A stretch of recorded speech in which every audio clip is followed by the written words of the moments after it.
Gulf of Oman opens southeast from the Strait of Hormuz into a body of water that is neither the confined shallowness of the Persian Gulf nor the expansive depth of the Arabian Sea.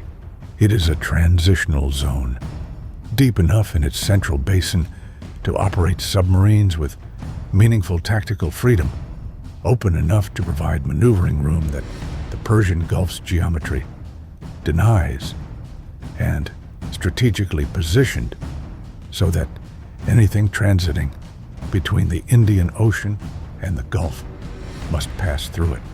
For the United States Navy, the Gulf of Oman is the approach corridor, the water through which carrier strike groups and their escorts move as they enter and exit one of the most operationally demanding naval environments on Earth. For Iran, the Gulf of Oman is an opportunity. It is the water where Iranian naval doctrine transitions from the swarm boat harassment tactics optimized for the confined Persian Gulf to something that requires longer range, more sophisticated guidance, and the kind of autonomous operation that Iran has been investing in since its engineers first began studying what unmanned surface systems could do in this environment. The Iranian Combat Unmanned Surface Vehicle program had been assessed by the intelligence community for 3 years as a genuine developmental priority, not a proof-of-concept program conducted to generate press releases and domestic propaganda, but a sustained engineering effort that had produced progressively more capable prototypes at a rate that suggested an operational deployment timeline that the Naval Intelligence Assessments had repeatedly revised forward. The vehicles that Iran's IRGCN had demonstrated in the Arabian Gulf in limited exercises, jet ski-sized initial variants that were more symbolic than operational, had evolved. The latest generation, designated provisionally by Western analysts as the Shahin series, was assessed at approximately 4 meters in length, capable of sustained speeds above 40 knots in sea, State 2, equipped with a guidance architecture that combined satellite navigation, inertial reference, and optical terminal homing, and carrying a shaped charge warhead sufficient to cause significant structural damage to a vessel's waterline if it achieved a valid hit.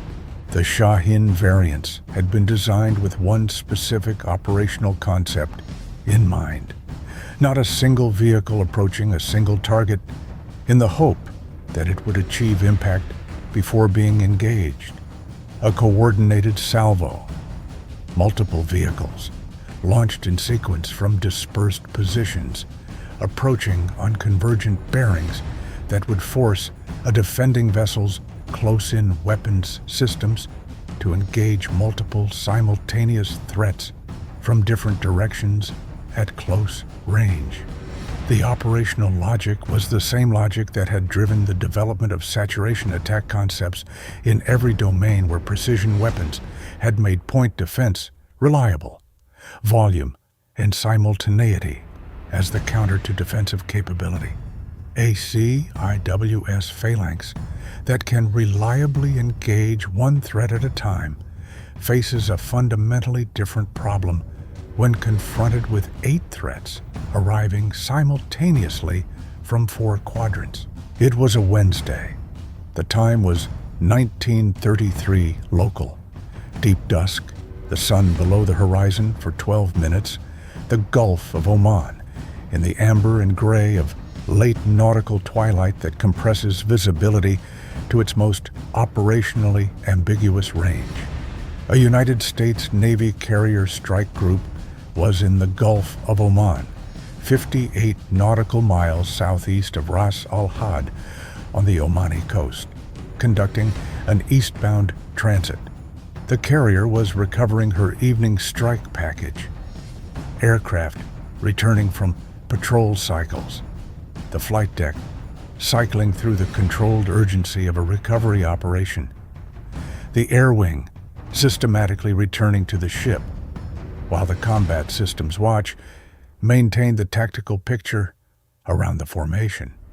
The escort vessels, cruiser ahead, destroyers on the flanks and astern, were in standard defensive formation, their Aegis radar systems running in full air search configuration. The threat picture had been developing since 1911. At 1911, the ESM suite aboard the lead destroyer had registered a new signal on the northern bearing, a frequency associated with the terminal guidance uplink architecture that the intelligence database flagged as consistent with the Shahin guidance system. The signal was brief, lasting less than 4 seconds, and its origin was assessed at approximately 22 nautical miles north-northwest. It could have been a communication, a system test, or the initialization transmission that the Shahin's guidance architecture generated when transitioning from its standby mode to its active operational mode. At 1914, a second brief transmission from a different bearing, northwest, estimated range 19 miles. 2 transmissions from 2 different positions within 3 minutes on frequencies consistent with the same guidance system type. The ESM supervisor had flagged them to the watch officer without immediate alarm. 2 brief transmissions were data points, not a confirmed threat picture, but they were logged with precise timestamps and bearings, and the watch officer had already updated the threat assessment and was reaching for his headset when the surface search radar produced the contact picture that made the ESM data unambiguous. 8 contacts, small, radar cross-sections of approximately half a square meter each, consistent with a 4-meter unmanned surface vehicle, consistent with the Shahin class size estimate, bearing north and northwest, range between 16 and 20 nautical miles. Moving fast, the radar's initial speed assessment, based on the first 2 sweeps that had resolved them as distinct contacts, was 38 to 42 knots, inbound, on multiple convergent bearings toward the carrier's position at the center of the strike group's formation. 8 inbound contacts, 40 knots, 8 minutes to the carrier's position if nothing changed. The watch officer was on the circuit before the second radar sweep had confirmed the contact count. Captain CIC, 8 small surface contacts, inbound, bearing north and northwest, speeds 40 knots, range 16 to 20 miles. ESM picture consistent with Shahin USV guidance architecture. This is a coordinated surface drone attack. Request your presence immediately. The captain of the lead destroyer arrived in 45 seconds. She read the picture in 10. All units, this is the destroyer. Execute threat axis November. I say again, threat axis November. 8 inbound surface contacts. Assessed USV attack formation. All stations condition 1. Threat axis. November was the pre-briefed response option for a coordinated unmanned surface vehicle attack from the Northern Arc, the option that had been developed in the strike group's pre-deployment workup, specifically because the intelligence picture had assessed the Shahin program as the most likely new threat vector in the Gulf of Oman operating area.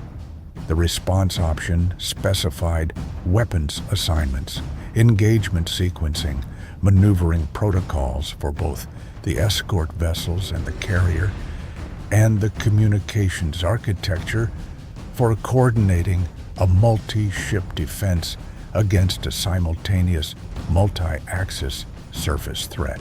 In 90 seconds, the tactical picture transformed. The carrier began a course change to the south, opening range from the threat axis and complicating the inbound vehicle's terminal homing geometry.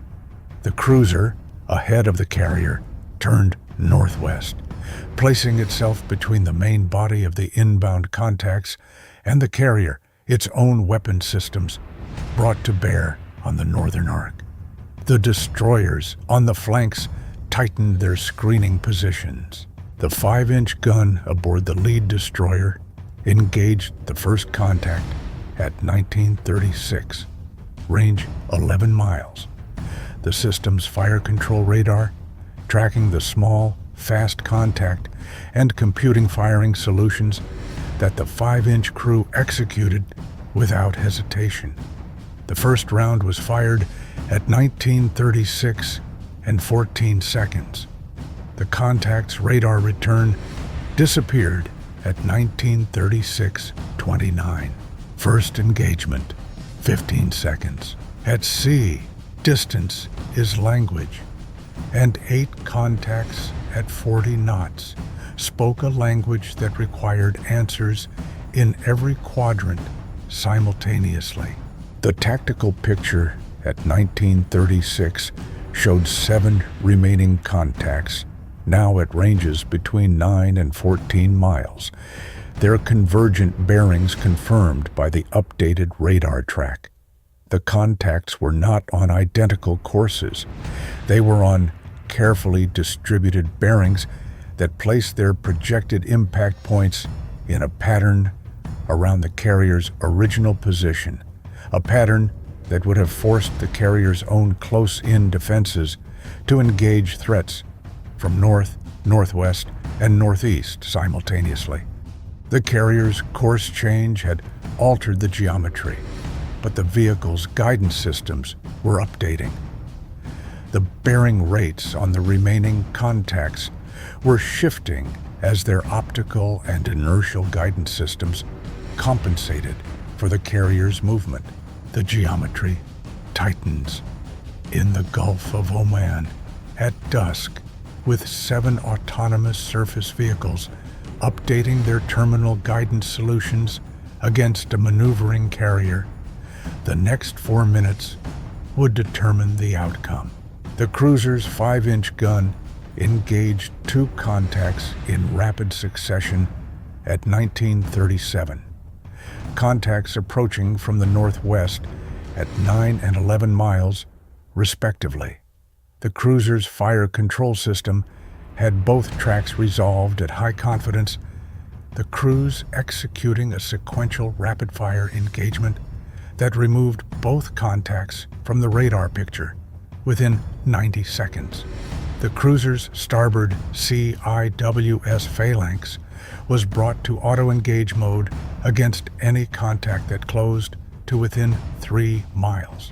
The destroyer on the carrier's port flank engaged the contact approaching from the northeast at 1937-44. Range 8 miles. The engagement geometry tight but workable for the 5-inch gun at that distance. The round impacted the contact's position at 1937-58. Contact removed. 4 contacts remaining. Ranges between 5 and 9 miles. Speed 40 knots. Timeline to carrier impact 3 to 7 minutes. The carrier's own defensive systems were active. The CIWS Phalanx on her forward and aft mounts had been in auto-engage mode since the Condition 1 announcement. The SeaRAM launchers on her sponsons were tracking. The carrier was not a passive target. She was a defended platform, and her own close-in weapons were oriented and ready. But the operational preference was to remove the contacts at range, using the escort vessel's guns before they reached the carrier's close-in engagement envelope. The lead destroyer engaged the northernmost remaining contact at 1938. Range 6 miles. 2 rounds. Rapid fire. The contact's radar return fluctuated after the first round and disappeared after the second. Assessed intercept. 3 remaining contacts. Ranges 4 to 7 miles. The nearest approaching from northwest by north at 41 knots. It had accelerated in the terminal phase, consistent with the Shahin's assessed final approach profile that increased speed to maximum in the last 2 miles. At 1939, the cruiser's CIWS Phalanx engaged the nearest contact at 800 meters range, the 20-millimeter gun spinning up to its sustained fire rate and producing the distinctive mechanical sound that no one who has heard it in a real engagement forgets. The contact impacted the water surface 200 meters from the cruiser's hull, its guidance signal lost in the final seconds of the Phalanx engagement and its momentum carrying it on a terminal trajectory that was no longer guided. It impacted the water. It did not reach the hull. The carrier's port CIWS engaged one of the final 2 contacts at 1939-34, range 400 meters from the carrier's hull, the contact having closed through the outer engagement envelope, while the escort vessel's systems were occupied with higher priority tracks. The Phalanx fire removed the contact at 350 meters. Debris scattered across the water surface 50 meters from the carrier's waterline. The final contact was engaged by the lead destroyer's SeaRAM at 1939-51. The contact was at 600 meters from the destroyer's position, closing, when the SeaRAM's rolling airframe missile intercepted it at a range of approximately 350 meters. The contact fragmented. Its warhead, shaped charge and all, detonated into the Gulf of Oman 12 meters below the surface as the shattered hull sank. The radar picture cleared at 1940-07. 8 contacts inbound, 8 contacts removed from the tactical picture. The carrier was intact, continuing her southward maneuver, recovering the last of her evening strike package with the kind of operational discipline that does not stop because someone has attempted an attack that did not succeed. In the CIC of the lead destroyer, the tactical display showed a clean surface picture within a 7-mile radius. The ESM suite was scanning for any additional guidance transmissions that might indicate a second salvo being prepared. Nothing came. The northern arc was quiet. The captain stood at the display and ran through the engagement timeline in her mind. 8 minutes from first ESM transmission to final contact removal. 8 contacts, 8 outcomes that went the right direction. The carrier had executed its course change correctly. The cruiser had taken the northwest arc and performed. The flanking destroyers had handled their assigned sectors. The close-in systems had caught the 2 contacts that had survived the outer engagement layer. She thought about the contact that had reached 400 meters from the carrier's hull before the CIWS had engaged it. 400 meters. The Phalanx had performed. The contact had not reached the hull. The outcome was correct. But 400 meters was a geometry that required full confidence in the close-in weapon system's execution. That confidence had been warranted tonight. Full reconstruction, she said. Every radar track from first contact acquisition. Every engagement, 5-inch CIWS, SeaRAM, with timestamp, bearing, range at engagement, and outcome. The ESM picture from 1911 to 1940, every transmission, every bearing, every frequency, the carrier's course change timeline, and the effect on the contact's bearing rates. The contact that reached 400 meters. I want the full track on that one specifically, from acquisition to CIWS engagement. That track goes to the Naval Warfare Development Command and to every strike group commanding officer in this theater. She looked at the electronic warfare officer, the Shahin guidance architecture. Every frequency we captured tonight, every transmission duration, every bearing, that goes to the signals intelligence network immediately. If they launch again, I want the next ship that picks up the initialization transmission to have 30 seconds more warning than we had. She looked at the communications officer. Flash traffic to 5th Fleet and NavCent. Coordinated USV attack. 8 contacts. All contacts removed. No damage to any strike group vessel. Engagement data follows. Include the timeline from first ESM contact at 1911 to last contact removal at 1940. 29 minutes from first intelligence indicator to clear picture. She paused for a moment, looking at the display. The Gulf of Oman was dark now. Proper nautical darkness. The twilight that had complicated the initial visual identification of the contacts, replaced by the clean clarity of a night horizon that gave nothing away about what had occurred 17 minutes ago. The carrier resumes normal operations, she said. Flight deck, standard recovery completion. Formation, resume transit formation. We will be through Hormuz on schedule. She left the CIC at 1957. The strike group reformed, the carrier completed her recovery cycle, and the formation continued its eastbound transit as the Gulf of Oman's night settled over the water where, 30 minutes earlier, 8 autonomous surface vehicles had approached at 40 knots on convergent bearings and had found that the layered defensive architecture of an American carrier strike group, 5-inch guns at 10 miles, CIWS at close range, SeaRAM filling the gaps, had been designed precisely for this problem. It had not been designed for a hypothetical version of this problem. It had been designed for exactly this version. 8 contacts, 40 knots, convergent bearings, dusk conditions, a maneuvering carrier at the center, and the requirement to engage and remove every contact before any of them reached a hull.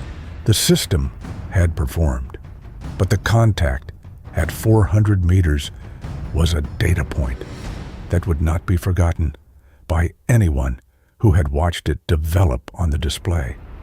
And the engineering response to that data point, whatever adjustment in engagement sequencing or weapons assignment protocols, the Naval Warfare Development Command would derive from this engagement, would make the next encounter slightly more managed and the margins slightly more comfortable.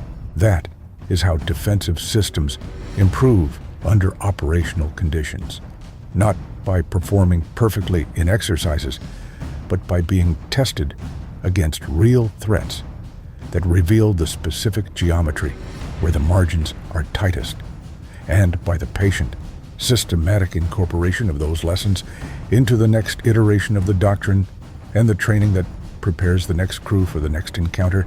The Gulf of Oman held no record of what had passed through it tonight.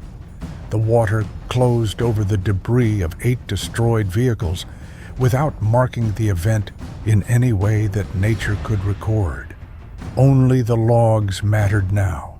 The reconstruction packages, the ESM data, the engagement timelines, the lessons extracted with clinical precision from 29 minutes that had tested the strike group's outer and inner defensive layers simultaneously and confirmed that the architecture held.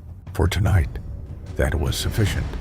Tomorrow, the strike group would continue its mission, and somewhere in Iran, engineers and operational planners would be studying the same 29 minutes from a different set of data and drawing their own conclusions about what needed to change in the next version of the Shahin. Both sides would learn. Both sides would adapt. That is the nature of the competition, and the side that learns faster adapts more completely and maintains the professional discipline to execute correctly under pressure has always held the advantage that matters most in the waters where it operates. Tonight, that side had been the one with the strike group